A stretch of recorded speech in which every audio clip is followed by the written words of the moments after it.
8 ramps.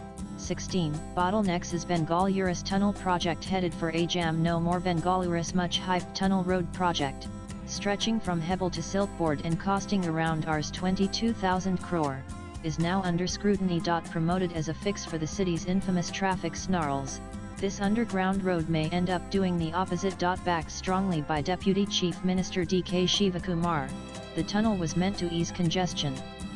However, the final detailed project report (DPR) reveals a worrying detail: the entry and exit ramps, just 8 in total, could give rise to 16 new gridlock points. As per the New Indian Express, the entry and exit ramps are planned in already clogged areas such as Nanis. While the tunnel's core length is 16.68 kilometers, users will actually travel close to 18.91 kilometers one way thanks to the ramp distances.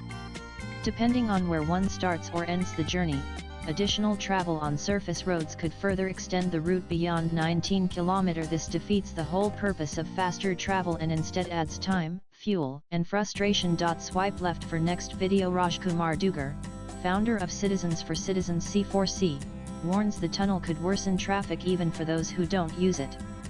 New U-turns, sharper merges, and narrower roads will choke the city even more, he said. Urban planner V. Ravikandar also pointed out that entry-exit bottlenecks might cancel out any real-time savings. Latest blogs.